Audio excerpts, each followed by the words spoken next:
Проект создания дома-музея Евгения Вахтангова в Владикавказе обсудили на заседании проектного офиса. Провел его глава республики Вячеслав Битаров. Уже в новом году бригады приступят к работам. Также говорили о телевизионной версии проекта «Одаренные дети» на нашем телеканале. Вячеслав Битаров поручил проработать системный подход к проекту. Алина Хасаева продолжит.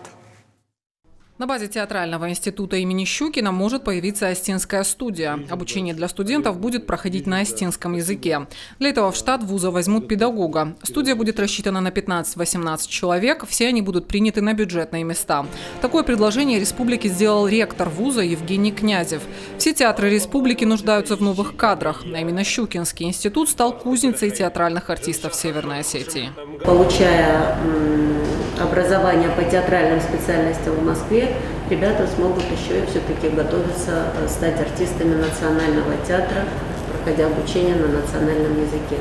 То есть в учебных планах один из иностранных языков меняется на осетинский. Студия может быть ориентирована не только на остинский, но и на русский театр. И частично даже на театр Южной Осетии. Небольшую группу студентов вуз может принять уже в 2021-2022 учебном году. Они принимают одну студию на полный курс обучения на 4 года. Несмотря на то, что это один из самых востребованных театральных вузов страны, обучение там стоит от 470 до 510 тысяч рублей в год, ребят наших примут на бюджет, и обучаться они там будут бесплатно. Деньги нужны только на проживание в общежитии, цена за которое тоже для нас будет минимально 10 тысяч рублей в месяц. Вячеслав Битаров отметил, что это уникальная возможность для республики, и нужно приложить все усилия, чтобы студия появилась. Проект создания дома-музея Евгения Вахтангова во Владикавказе – одна из тем заседания. По словам директора Московского театра имени Евгения Вахтангова Кирилла Крока, стены и фундамент здания нужно укрепить. В новом году бригады приступят к работам. Театр продолжает сотрудничать с республиканскими театральными коллективами. В 2021 году технические специалисты смогут пройти стажировку на базе театра Вахтангова. Вместе с московскими коллегами они смогут поработать над выпуском спектаклей. Глава подчеркнул, что обмен опытом в таком формате будет толчком в развитии. Со своей стороны будем все делать для того, чтобы вместе реализовали этот проект.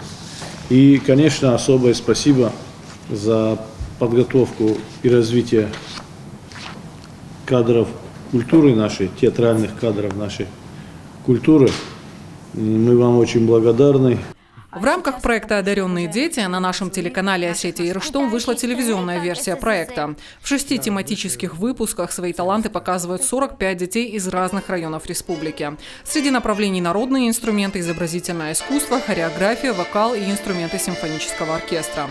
Способности участников оценивают члены жюри, ведущие педагоги республики. Реализовать проект удалось совместными усилиями Агентства развития республики, Министерства культуры и нашего телеканала. Руководитель телеверсии проекта Ирина Газаева.